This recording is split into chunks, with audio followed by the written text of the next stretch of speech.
ok?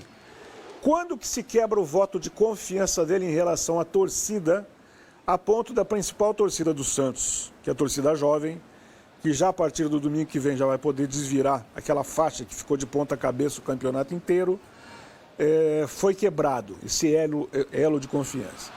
Foi quebrado no momento em que o Santos perde o goleiro João Paulo, a partir daí vem 4 derrotas seguidas, mas pior do que as derrotas em si, foi ter vazado que o Carille iria para o Corinthians, num momento muito delicado que o Santos estava vivendo no campeonato. E já se discutia se o Santos subiria ou não, etc e tal. Quebra-se o voto de confiança aí, porque perguntado pelos companheiros, um deles, o Ricardinho Martins, que fez a pergunta quando o Santos estava viajando para Belém, foi, né? Foi para Manaus. Para Manaus. A pergunta, Carille, você fica ou você sai? Como dizem que ele é meio matutão e tem dificuldades de comunicação, a resposta dele foi, perguntem para o meu empresário. O empresário dele chama Paulo Pitombeira, que por acaso, naquela ocasião, estava na Europa. E ninguém ia conseguir falar com o empresário. Terminou o jogo do Santos, a mesma pergunta e a mesma resposta. Isso foi inflando de um jeito e foi enchendo o saco da torcida de um jeito que todo mundo falou, ah, é? É assim que você está tratando?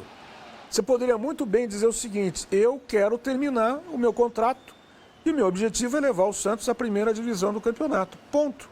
Não foi assim que ele tratou. A partir daí, meu amigo, virou um inferno, porque a partir daí ninguém mais passou a confiar no Carille.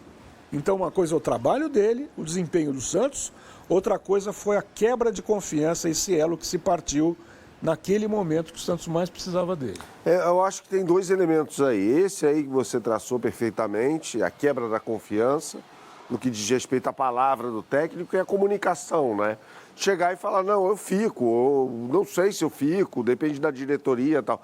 Falem com o meu empresário é feio, né? Então, acho que ele se comunicou muito mal com a coletividade santista naquele momento. Agora, tem a questão do desempenho também. O torcedor do Santos gosta de um futebol vistoso, historicamente.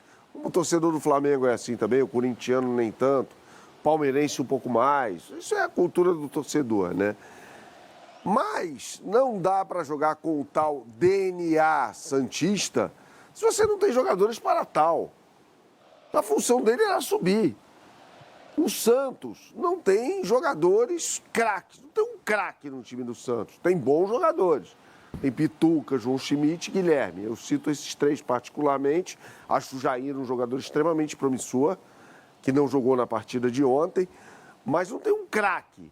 Não tem 2, 3 craques que possam fazer com que o time renda da forma como o torcedor espera.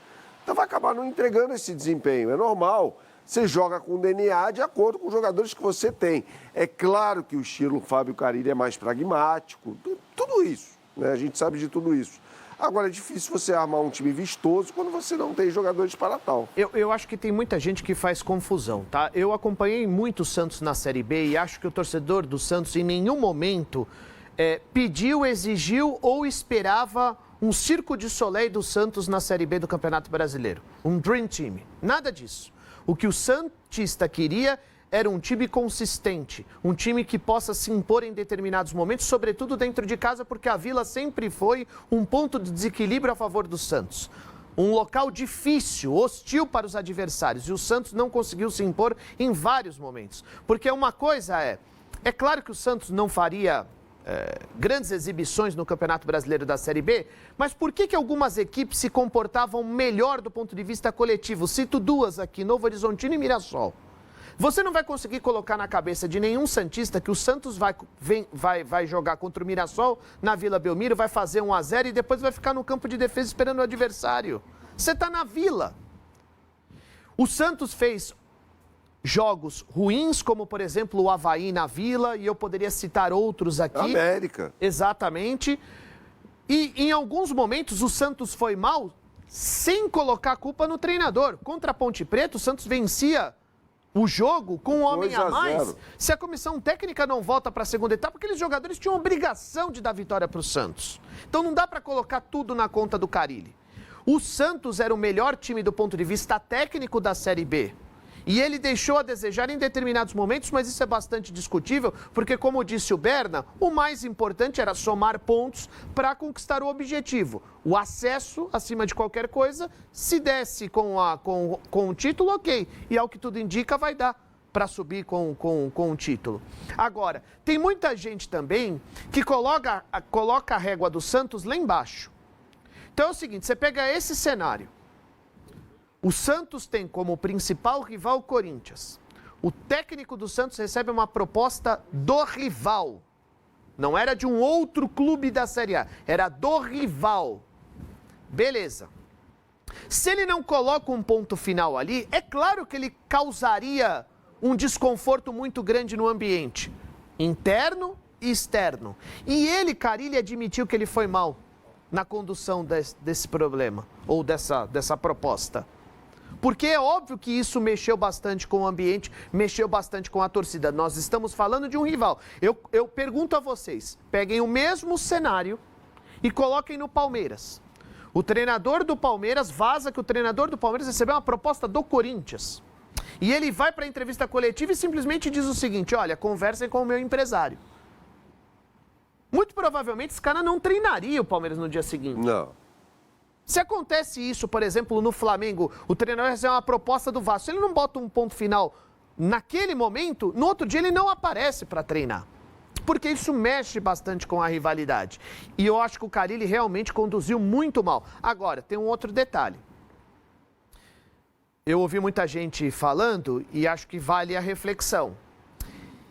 Se o Marcelo Teixeira ouve a torcida, entra no barulho e demite o Carille, seria bom ou ruim para o Santos?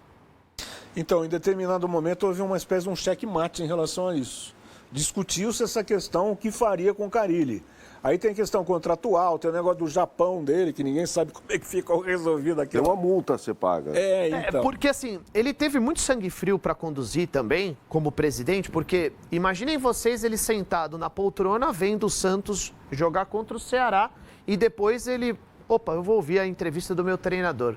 Carille, você vai permanecer no Santos diante de uma proposta do Corinthians? Não sei, conversa com o meu empresário. Ué, meu treinador não vai ficar no meu clube? Eu não sei se eu vou continuar com o meu treinador para fazer o clube subir? Ué, ele também deve ter ficado pé da vida com a situação, mas eu acho que ele teve sangue frio para... Opa, Carille, preciso que você coloque um ponto final e se você decidir por ficar no Santos, eu vou aceitar a sua permanência aqui. Eu não vou interromper o seu trabalho porque o Santos está acima de qualquer coisa e se eu trocar de treinador agora, talvez eu coloque tudo a perder. Ontem, após o jogo, olha que curioso, perguntaram para o Carille, questões várias aí, além da classificação, tal, não sei o quê. Ele falou assim que o planejamento para o ano que vem está muito atrasado no Santos. Que a diretoria já devia estar pensando em reforços, como solucionar o problema dos contratos, dos gatilhos aí, de quem se propôs a reduzir salário e ficar esse ano com a promessa de que vai continuar no ano que vem. Tem vários jogadores que vão ser dispensados aqui, Patrick, Morello, o tal do Yusufa, que nunca entrou em campo, Bilharce, Soteldo, Lucas Lima, enfim. Planejamento atrasado.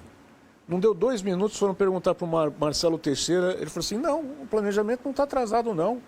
A gente está trabalhando, a gente está fazendo o nosso papel aqui, quer dizer, o Marcelo Teixeira desmentiu tudo que o Carille tinha falado 2 minutos antes. E muita gente já chegou à conclusão que o Carille não vai ficar. Eu acho que o Carille